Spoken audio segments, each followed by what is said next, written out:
13 avril 2020. Des rafales d'armes à feu s'abattent sur une maison d'un village saoudien. C'est celle d'Abdulrahim Al-Huwaiti, qui mourra dans cet assaut des forces de sécurité. Il s'était opposé au rêve du maître du royaume, Mohammed Ben Salman, Neom, la ville du futur. Now, a revolution in civilization is taking place. Un chantier pharaonique en plein désert, dépeint dans des publicités spectaculaires. Energy and water supplies are 100% renewable. Un projet qui se veut porteur de valeurs humanistes. Neom, accelerator of human progress. Pourtant, aujourd'hui, des citoyens saoudiens croupissent en prison pour avoir fait obstacle au projet. Ils seraient des dizaines. Certains ont même été condamnés à mort. Leur crime ? Avoir refusé d'être chassés de leur terre, choisis pour implanter Neom. Nous avons analysé des vidéos amateurs, des images satellites et des décisions judiciaires pour mettre en lumière ces violations des droits humains. Nous avons aussi identifié des entreprises européennes qui participent à Neom. Beaucoup se targuent de leur engagement pour les droits de l'homme. Tiennent-elles compte de ce qui se passe là-bas ? Ont-elles interpellé les autorités saoudiennes sur le sort de ces condamnés ?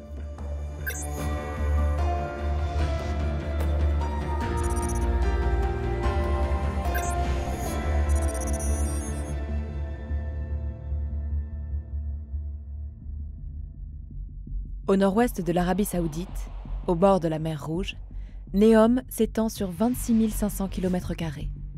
Un site presque aussi grand que la Belgique. C'est ici, au milieu du désert, que les travaux ont commencé en juillet 2021. Sur ces images satellites, on peut voir les fondations du projet emblématique de Neom, The Line. Une ville linéaire de 170 km de long. Sur la chaîne YouTube de Neom, on trouve des centaines de clips promotionnels, dont certains cumulent plusieurs millions de vues. Ils montrent à quoi devrait ressembler la zone. À terme, elle comprendra aussi un site industriel, des hôtels luxueux, une station de ski équipée de canons à neige, tout en promettant la neutralité carbone. Une mégapole voulue par Mohammed Ben Salman, le prince héritier d'Arabie saoudite, qui dirige le pays. Selon lui, le site choisi présente un avantage unique, comme il l'a dit dans une interview à Bloomberg. À Neom, il n'y a personne, donc les réglementations seront basées sur les besoins des entreprises et des investisseurs. Imaginez être le gouverneur de New York sans avoir aucune demande de la population. Tout ce que vous pourriez créer pour les entreprises et le secteur privé. En réalité, le territoire sur lequel se bâtit Neom est loin d'être inhabité. Près de 20 000 bédouins de la tribu Huwaitat vivent dans cette région depuis des siècles. Sur cette carte britannique datant de 1838, la présence de la tribu Huwaitat est déjà recensée. Depuis le lancement de Neom en 2017, des centaines de maisons ont été rasées. On peut le constater sur ces images satellites prises cette année-là. Puis en 2024. C'est en 2020 que les habitants d'Al-Khuraiba ont vu apparaître des panneaux qui annoncent l'expropriation de leur propriété. On leur promet des compensations. Mais certains résidents, qui vivent ici depuis des générations, ne sont pas d'accord. Dans cette vidéo publiée sur YouTube, on les voit interpeller les autorités locales.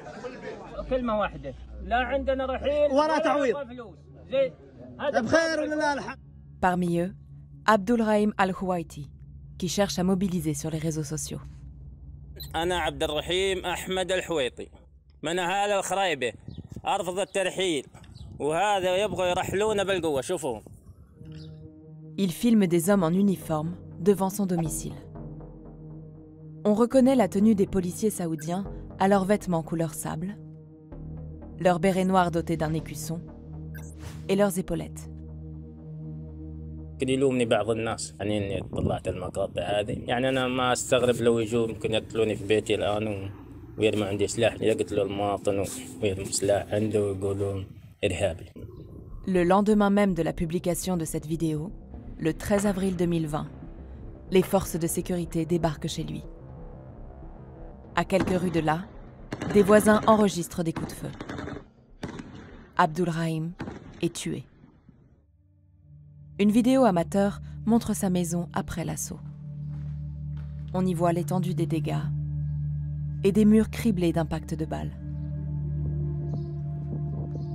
Les forces de sécurité publient leurs propres images de l'assaut. Selon eux, c'est Abdulrahim qui aurait ouvert le feu. D'autres membres de la tribu Howeitat essaient alors d'alerter sur le sort d'Abdulrahim, devenu martyr de leur cause. Commencent alors les arrestations que Shadli, son frère, documente sur le réseau social X, anciennement Twitter. Arrestation de Mohamed Mahmoud Suleiman al-Takiki al-Khouweiti. Il a refusé d'abandonner sa maison pour le projet Neom, donc il a fini en prison. Après 3 jours d'arrestation, mon neveu a été autorisé à téléphoner. Nous ne laisserons pas nos maisons.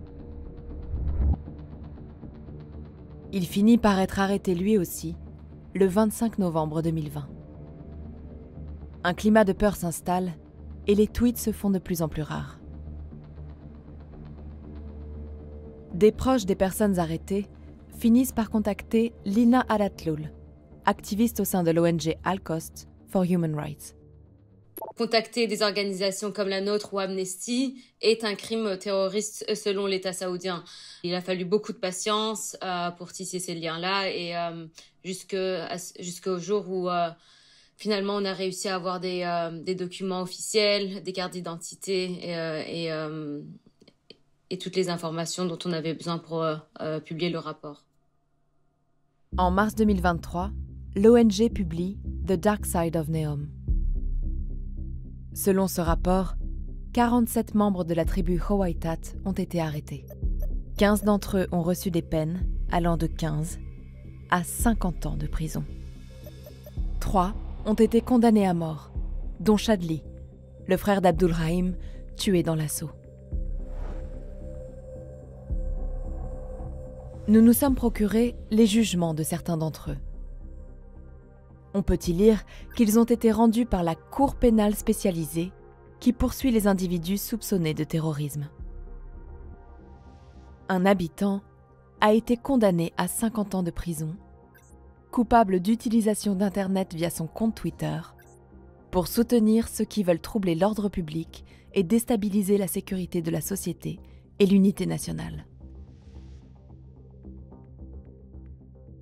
On y lit aussi qu'il est détenu à la prison des renseignements généraux du gouvernorat de Jeddah. Il s'agit d'une prison de haute sécurité. De nombreux détenus y auraient été torturés. Comme Shadli, le frère d'Abdulrahim, d'après l'un de ses proches cité dans le rapport d'Al-Qost. Shadli a subi divers types de tortures, dont l'électrocution, des coups sur les pieds, l'exposition à des températures extrêmes, la privation de sommeil et de longues périodes d'isolement. D'autres témoignages viennent corroborer ce récit. Comme celui de Loujain Al-Hatloul, une activiste des droits des femmes qui fut incarcérée dans cette prison. C'est la propre sœur de Lina Al-Hatloul, la militante qui défend les prisonniers de Neom. Pendant sa détention, des hommes la sortaient régulièrement de sa cellule pour la torturer. Elle est cagoulée ou ils lui cachent les yeux et ils la prennent dans un endroit inconnu. Ils commencent un après l'autre à la torturer, y compris avec de l'électrocution. Elle est fouettée, il la tape, il la harcèle sexuellement. Pendant tous ces mois-là, elle a tellement été fouettée que ses cuisses étaient vraiment noircies de bleu. Torture, condamnation à mort, peine de prison qui se compte en dizaines d'années, tout cela pour s'être opposé à des expropriations. Le 3 mai 2023, le Haut Commissariat aux droits de l'homme des Nations Unies s'en inquiète publiquement. Arabie Saoudite, les experts de l'ONU s'alarment des exécutions imminentes liées au projet NEOM. Ils interpellent l'Arabie Saoudite sur les 6 sentences les plus lourdes. Les 3 peines de mort et les 3 plus longues peines de prison. Si ces allégations sont correctes, elles constituent des violations flagrantes du droit à la vie, la liberté et à la sécurité, et de la liberté d'expression. Dans sa réponse, l'Arabie Saoudite confirme toutes les condamnations citées par les experts de l'ONU. Elle nie toute torture, mais maintient qu'ils sont bien coupables de terrorisme. Ils seraient même des soutiens de Daesh et d'Al-Qaïda. Le groupe d'experts de l'ONU a aussi interpellé d'autres acteurs impliqués dans NEOM, les entreprises étrangères qui participent au projet. Elles sont attirées par son budget colossal, estimé par l'Arabie Saoudite à 500 milliards de dollars. Sur cette photo, publiée sur Instagram et géolocalisée à NEOM, on reconnaît un logo sur le gilet de l'ouvrier. Il s'agit de celui de FCC, une société espagnole de BTP. Dans une vidéo, on reconnaît le logo de l'entreprise britannique Keller sur un engin de chantier. Des taxis volants de la firme allemande Volocopter, commandés par NEOM, ont déjà été testés sur place, tout comme les navettes autonomes du français Navia. Et les plus grandes sociétés européennes sont engagées dans le projet NEOM. L'entreprise allemande de construction Bauer, le géant français de l'eau Veolia, ou le groupe de BTP italien Trevi. Se sont-elles inquiétées auprès des dirigeants de NEOM du sort des habitants condamnés pour faire place à ce chantier? Nous leur avons écrit. Sur 10 sociétés contactées, 5 n'ont pas répondu à nos questions. Les autres ne mentionnent jamais les condamnés de NEOM dans leur courrier. Mais toutes proclament leur attachement aux droits de l'homme.